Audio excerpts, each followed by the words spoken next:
think in 10 years, we can get there and lots of kilowatt hours, make medical devices come into your home a lot more affordably. And those are two really big problems that I think Matter could enable and we really could start to tackle.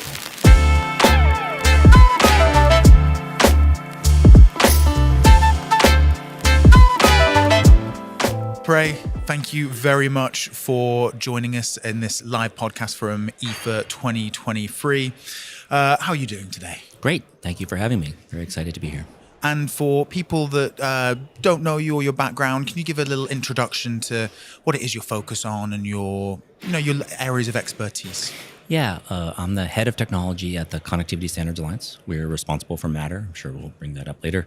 But I've been in and around the IoT for about 20 years now, and some other technical areas before that.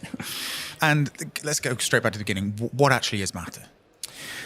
So Matter is an interoperability standard for the IoT specifically. So the major ecosystem players, Google, Apple, Amazon, came to what was then the Zigbee Alliance to create a new connectivity standard with sort of modern security and protocol support, IP-based in particular. And so at that point in time, we changed the name. Well, a little bit after that, we changed the name from the Zigbee Alliance to the Connectivity Standards Alliance, and then announced Matter as this new standard. And why is Matter important? If we're just going straight from the base level and then building up a little. Yeah, so I think at the base level, it is sort of what I just said. It's the major ecosystem players deciding that this initial decision to create these walled gardens was a mistake. And it wasn't really a mistake in that at that time they made the decision, but sort of fast forwarding 10, 15 years as they each played in the IoT, it became more and more apparent that interoperability was more important than they needed to compete on features and user experience, not on the connectivity, which is pretty standard. Just like on the internet, the way a laptop talks to the internet is the same way that a phone should talk to the internet. Yeah, and we've seen that happen with things like charging cables, right? Like used to be 15 years ago, almost every company had its own proprietary system, and we've seen that slow shift to everything using USB-C because for consumers at home, it's much easier to go around to your friend's house and have the same charger, and the same philosophy is inherent in things like Matter. Yeah, wireless charger is another good example, right? Like you can use your friend's wireless charger. All that, yeah, it's exactly the same. So how hard was it getting everyone around the table? What was it sounds like that was people were reasonably on board, but was there a struggle there to begin with? Yeah, well, I think some of this came to us sort of whole cloth. Certainly my boss, the CEO, Tobin Richardson, had some conversations with certain people going into the announcement. And I think there was some hard stuff there that I don't know all the stories about. But at that point in time, he convinced them all. Then they came, and once I was involved, that part was pretty straightforward. And then you would have thought that all the technical people that were then brought forth would struggle to agree. But even there, they were broadly in agreement. Security was the first word out of everybody's mouth. We all agreed that the security bar had to be set as high as we could set it. And so once we got past that hurdle, lots of other stuff just sort of fell in place. It might have taken a little bit longer than we thought it might, but broadly speaking, everybody sort of agreed. We really wanted to do the best that we could, put forth something that we could be proud of, and that's what happened. And how long did that process take? A little under 3 years. So we announced the project at the end of 2019. And then released the spec and made the spec publicly available in October of 2022. So, and have you seen a widespread adoption of this? Have you seen, or is it still trying to get people to understand, that they can now do this and they don't need to buy the same, smart home products from the same company?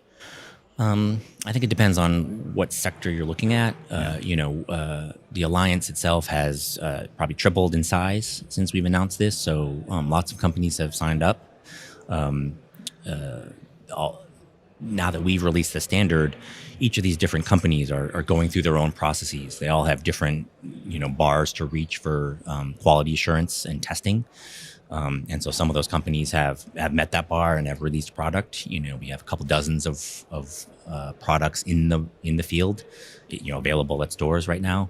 But I think there's a lot more to come on that, again, as these companies are going through their own QA processes and seeing that these products meet their quality bar, as well as just the user experience. Have there been more companies getting involved in Matter, or because you started with like a big group, how much has it grown? Yeah, so it was about tripled in size. Sorry, from the Alliance. So we used to be the Zigbee Alliance, and there we had a few dozens of companies that would come together and work on Zigbee standards, and they're still there. We still support Zigbee and still responsible for growing Zigbee. But on the Matter side of things, now we're about 360 compared to a little under 100. So maybe even closer to quadrupling of size. And then as we go into the different device areas, like we're adding new, right now we're smart home, smart plugs, door locks, things you can go today and buy. We're starting to expand that into robot vacuums, appliances, other areas that you don't really think of as smart home. You might think of as connectivity. Yes, your dishwasher says, yes, you're done.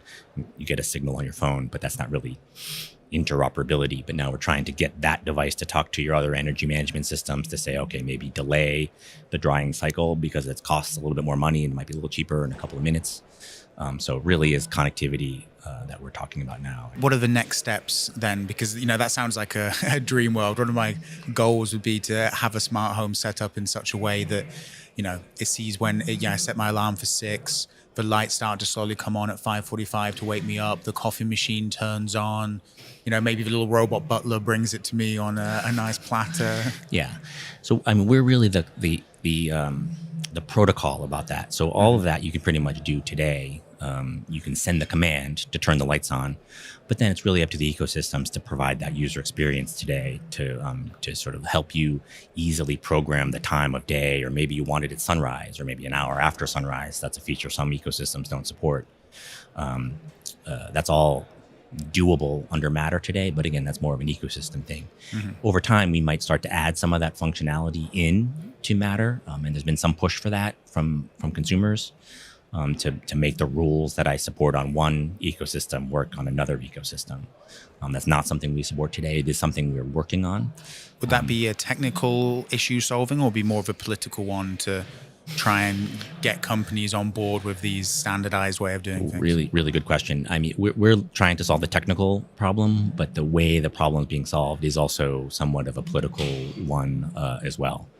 So it's a really good question. Yeah. How do you balance that as a company? Because, you obviously are doing a very incredibly technical thing, but by doing so, you kind of get involved in, massive companies that are quite protective over their own IP and how their systems work. Is that something you have to worry about, or is it more you just go, like you said, you get the engineers around the room and you say, number one, security, how do you get this to work? And then you leave it there.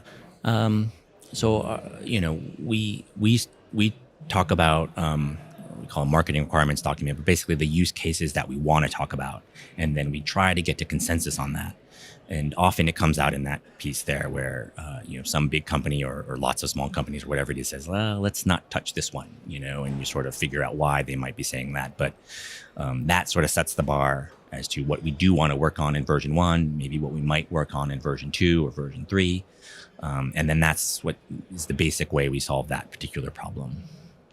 And if you had to paint like a picture of what Matter looks like in 10, 15 years, what do you think what would be your goal? What is something that you'd be, radiantly overjoyed to witness? I'm somewhat already radiantly overjoyed as to how far we've got. But, one thing I should say, and maybe I didn't say it already, we're a member-driven organization, right? It's the members that do things.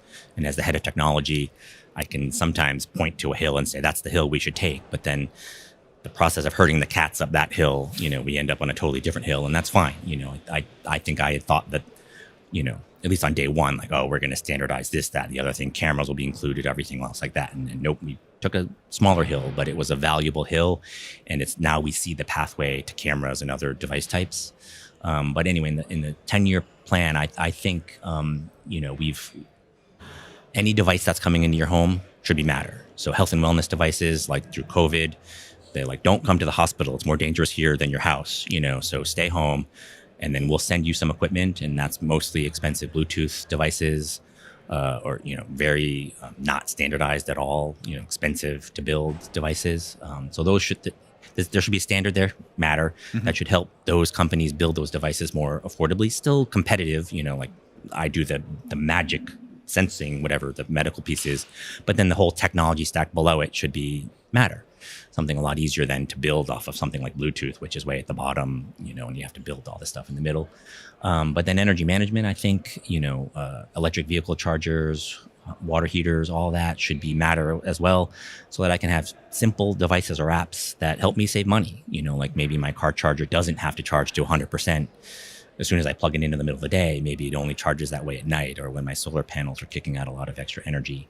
And that's really, I think, the promise of electric vehicles is that, yes, it's even more affordable than petrol, but if I'm charging it all in the middle of the day whenever I plug it in, then it's even more expensive than it had to be. And so those are cost savings that we could achieve. Same with water heating. If there's no one in my house, then stop heating water, right? Or maybe cleaning my pool as much because, again, no one's home. So occupancy dictates a lot of this. I think all of that is enabled by Matter. And I think in 10 years, we can get there and, save, lots and lots of kilowatt hours, make medical devices come into your home a lot more affordably. And those are two really big problems that I think Matter could enable and we really could start to tackle. Yeah. So the future with Matter is that it'll be more simple, more secure, more sustainable, and more environmentally friendly. Yeah, sounds great. Oh, I can't wait. Well, now I'm just got to wait for that day for my little robot butler to bring my coffee. Yeah, we'll start working on the robot butler. Thank you very much. That's what I want to hear. Cool. Thank you very much, Chris. Appreciate it. Alrighty, thank you. And thanks for coming to IFA, and we will, hopefully catch you soon. Yeah, thanks again for having me.